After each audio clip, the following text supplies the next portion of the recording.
In Dune, Paul Atreides is surrounded by things that should terrify him: the desert, sandworms, the fall of his house, and the enemies waiting for him across Arrakis.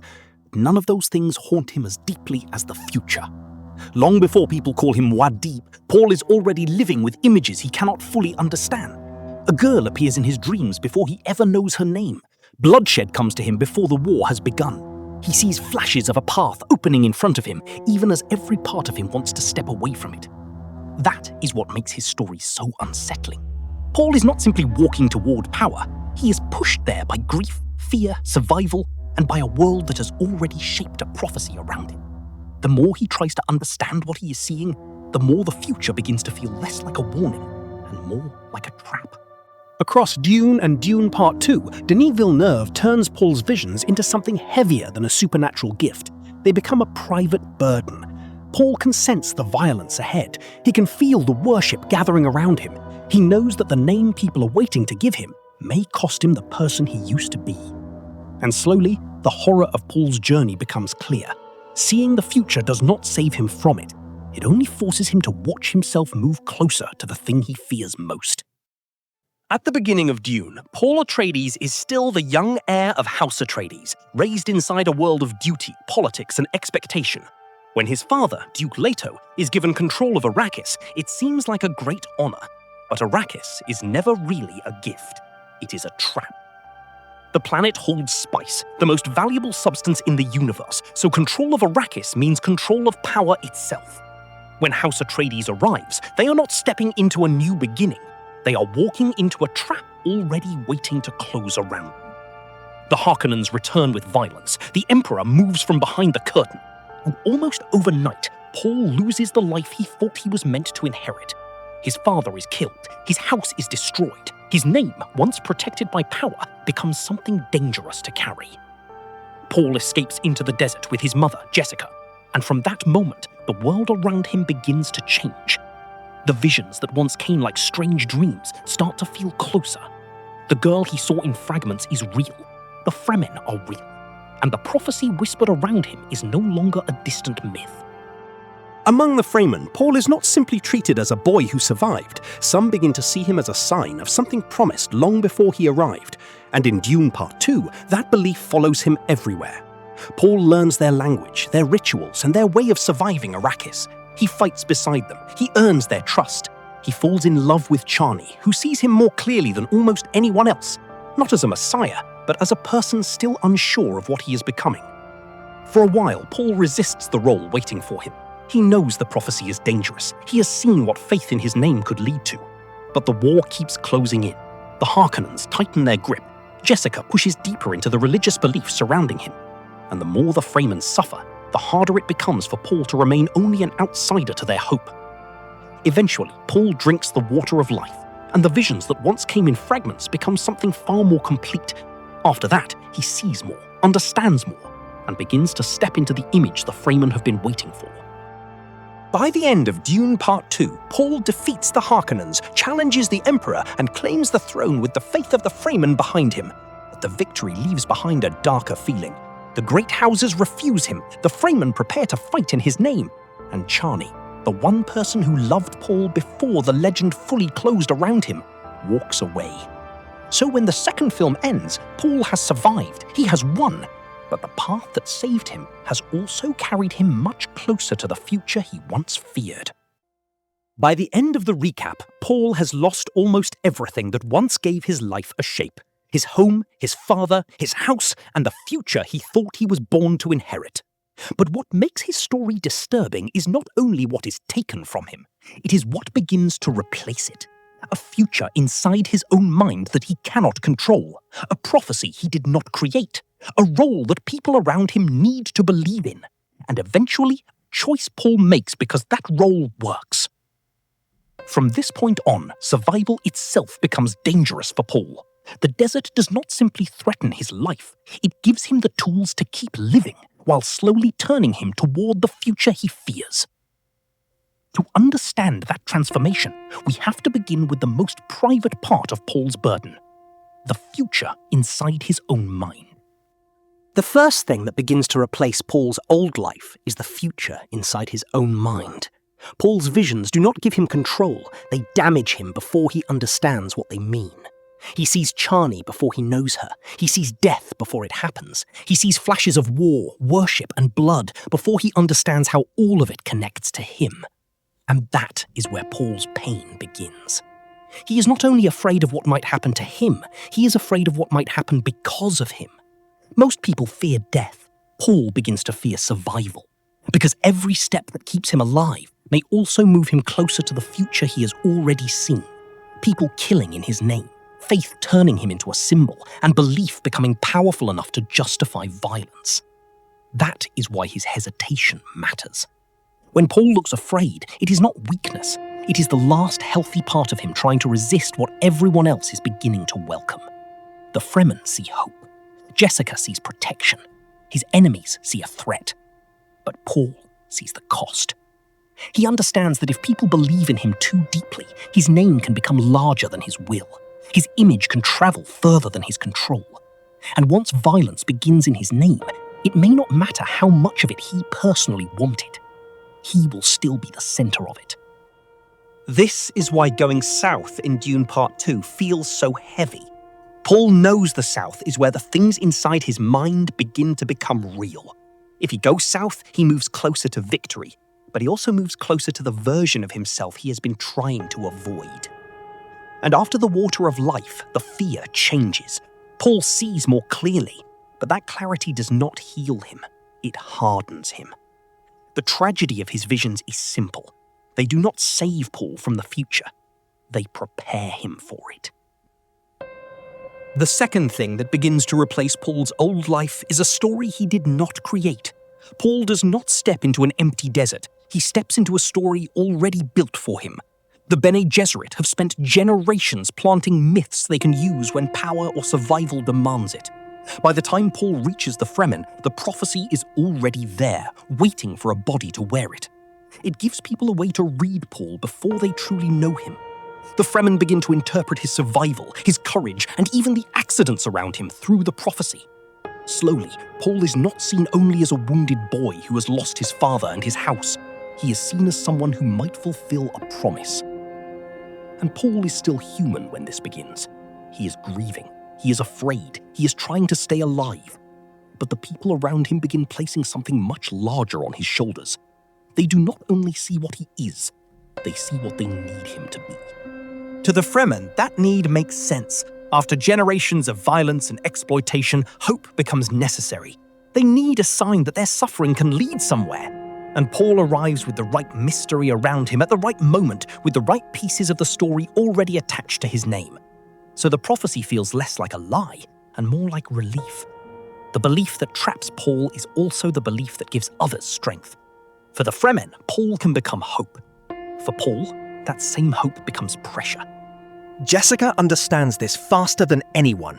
After becoming Reverend Mother, she sees that belief can protect them. She does not treat the prophecy as sacred, she treats it as useful.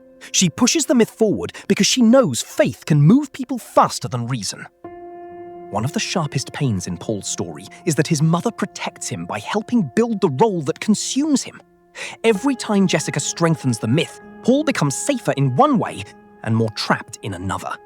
The prophecy gives him shelter, then slowly blurs the line between the role and the person. Stilgar shows this change with painful clarity. At first, he feels grounded, cautious, practical, shaped by the desert. But as Paul survives, fights, and fulfills more signs, Stilgar begins to look at him differently. His doubt softens into belief. His respect turns into devotion. Even Paul's refusal can be pulled back into the myth because believers can turn almost anything into proof.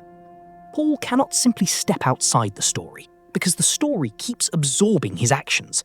If he survives, it is prophecy. If he wins, it is prophecy. If he resists, even that resistance can look like prophecy to people who already need to believe. People around Paul stop asking only who he is. They start asking what he means. And once that happens, a person can disappear very quickly behind the symbol they are made to carry. Paul understands the danger. He knows the prophecy was shaped by human hands. He knows it can be used. He knows the faith around him may lead to the violence he has already seen. But knowing the trap does not free him from it.